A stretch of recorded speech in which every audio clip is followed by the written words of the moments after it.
Fears have been assuaged this morning. Tesla has recovered more than two-thirds, 80% of the losses from yesterday, as Fed Chair Powell puts everybody at ease. We'll get to more about the Fed Chair's statement at Jackson Hole in just a few minutes, but let's start out by talking about some good news from Tesla in general. Gary Black says this. He says, look, there's a huge number of hardware 3 users. I'm sorry, Gary Black didn't say that at all. Gary Black says this morning that here are some upside things going on with Tesla. Number one, EV adoption, he thinks will be 20 to 25% later this year. Number two, EPS estimated trend to bottom. So the earnings per share will bottom Q4. He thinks number three, the Fed starts cutting interest rates in September. We'll talk about that in a second. He's already right on that one, I think. Obviously, we don't have September yet. Number five, 25 to 30,000 compact launch in early 25. Number six, energy profits could 10 times by 2030. That is probably even an understatement. Number seven, Tesla likely first to market with unsupervised generalized robotaxi in full year 25, Optimus production in 2026. Actually, that is incorrect. That would be Optimus for sale in 2026. Optimus production begins next year with at least 1,000, probably thousands of Optimi. Downside, number one, Judge McCormick likely again to reject Elon's comp claim. Number two, auto gross margins ex reg credits may not have bottomed. We might see even lower margins coming up in these quarters. I think there's a good chance that Cybertruck is going to overtake or be such a positive in direction that we might see the margins increasing. Number three, robotaxi event on 10/10 unlikely to live up to its hype. Why does he say that? I can't even imagine. It makes no sense at all. Number four, Tesla at the highest PE in 2 years. And five, regulatory risk on FSD autonomy. We've talked about that several times on this channel. We do not see a regulatory risk on FSD autonomy at all. I mean, none, zero. His price target for 6 to 12 months is 270. That would be well below AJ's at 480 and mine at all-time highs before robotaxi is released into the wild. All right, then we've got this morning a lot of 12.5.1.5s being released this morning. Lots of folks doing videos, lots of folks making commentaries with regard to what's happening with their Model S's, their Model 3s this morning that are on hardware 3. I will wait until tonight for a more for kind of a thorough result as I talk to Larry tonight on the regular program on the Good News channel, on the Good News program. I'm sure Larry will have it on his other vehicle, and he'll give us some kind of theory, I'm sure. But more importantly, I'll just watch for more and more of these folks giving their impressions.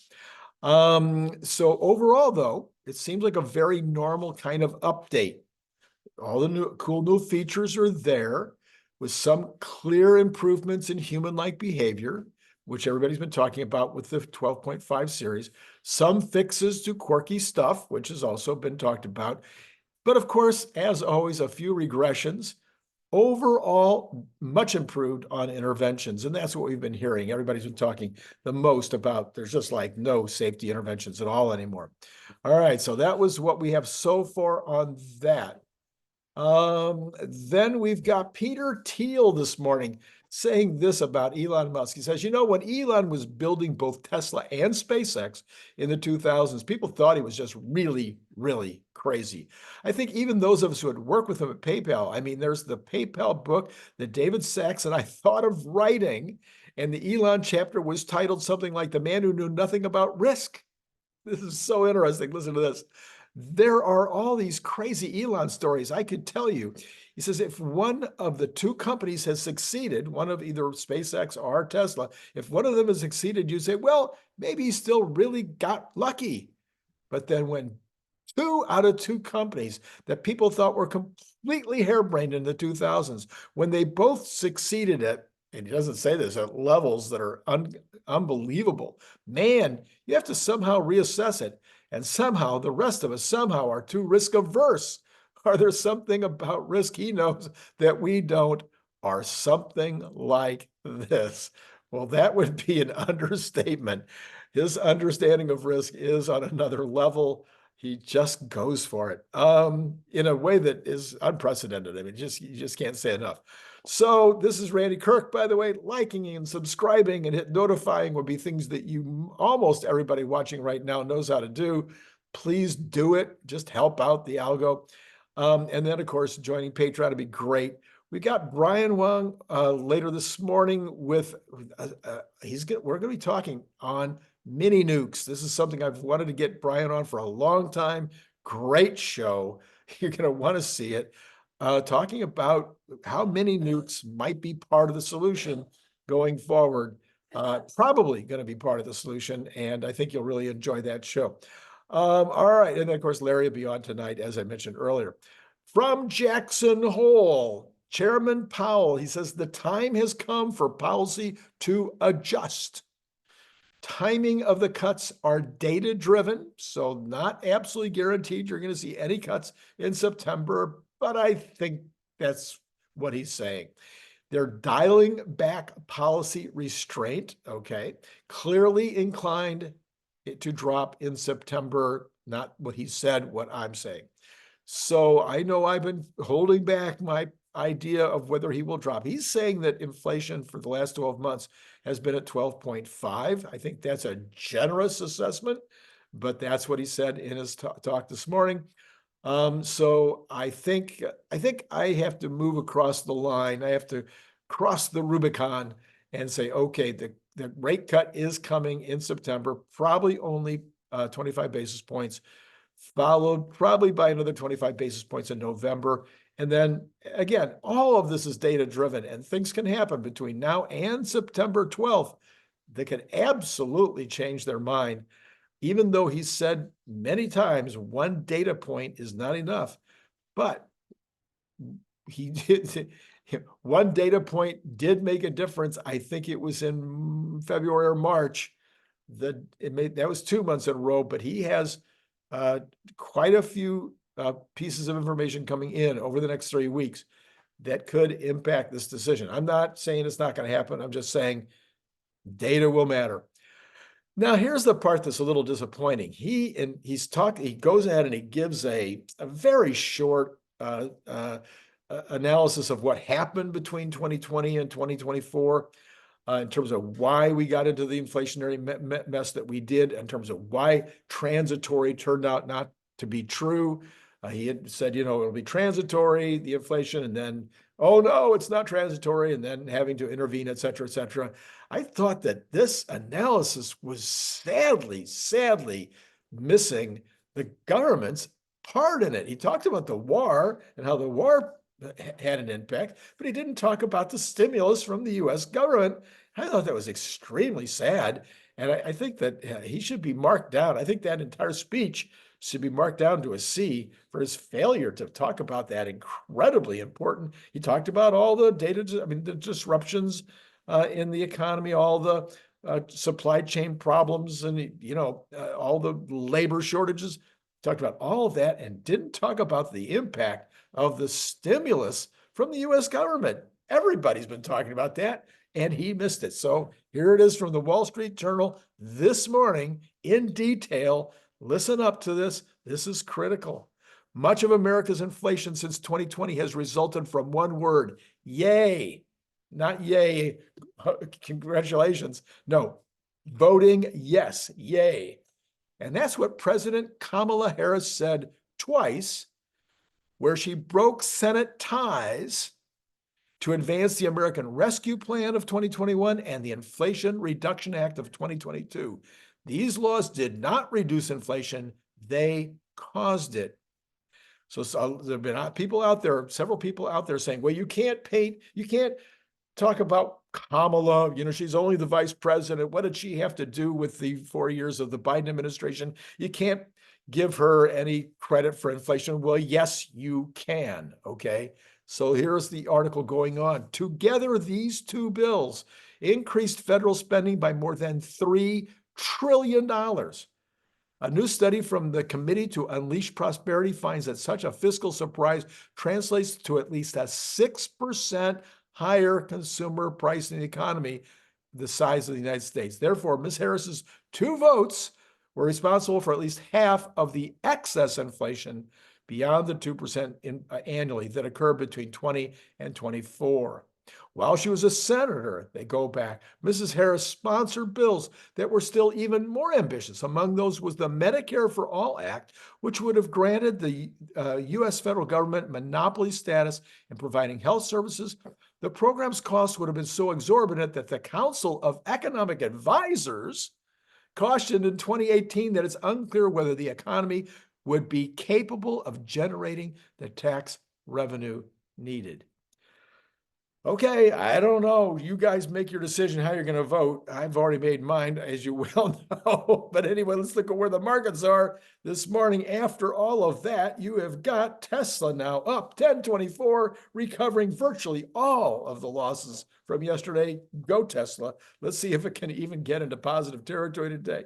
We'd be looking forward to maybe hitting at least 222. And wouldn't it be nice to close over 224 and put everything to rest with regard to whether we're going to go to 270 next? All right, the Dow is up 415. The NASDAQ is up 317. S&P up 69 this morning. And all of the Mag 7 are up. NVIDIA, for instance, up $5.68. And then every one of the Cathie Woods. I mean, we're looking at green as far as you can see. And let's look at the percentages for you really quick. The Dow up a point, 1.01. The NASDAQ up 1.77, S&P up 1.21, and Tesla up almost 5% this morning, as I mentioned, recovering virtually 100% of everything. We'll check back in a minute and see whether maybe we're back to 222. It could happen as fast as the market's going up. We could be at 222 by the time we get back. All right, let's go ahead and look at those bonds. Just a second here. Here we go. We have got the bonds down 4.8. That would be the 10-year is down 4.8 basis points. The 2-year down 5.9 basis points. Look at that at 3.951. I think that is a recent low for the 2-year, probably going back to March. 3.951, 3.812, that would be 14 basis points. So we're getting a closure again with regard to that inversion number. Now listen to this. I don't even I hesitate to say it out loud. Would you believe the 2 months is actually positive this morning at 5.241? That would be 140 something basis points difference, which is down from 150, I guess.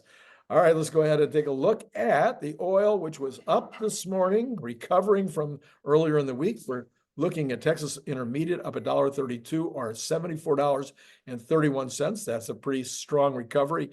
Brent still under 80, but it's 78.38. Natural gas dropping, threatening to go under $2 again after just being, I mean, holy mackerel, this is just not, it's hard to imagine what direction these are going each day. There's been so much jerking around. Gold at 2,544. Let's just take a quick look. I can't remember the high. I will go inside and look at this real quick. Well, maybe it's not going to give it to me real quick. Yeah. Oh, here. Oh, my goodness. Yeah. So gold up 28.20. And that is, in fact, not the all-time high. So we still got a little bit to go to get back over the all-time high. We've got copper up 0.81 at 418 and silver up almost a 30, up 1.85 at 29.58. Okay, the dollar dipping in against the yen, down 0.64, but it's up against the euro at 0.57. And then Bitcoin recovering very nicely this morning. Not sure if that has anything to do with the Powell speech, but it happened right after the Powell speech because this morning it wasn't so great. Up 1,361 at 61,660, obviously still way at the bottom of its recent range. And then you've got, yeah, that's it. Those are all of the numbers that we report on each morning here. So again, you want to come back for make sure you hit notify, because you want to see the Brian Wang talk on the mini nukes. This is an important part of the energy policy going forward.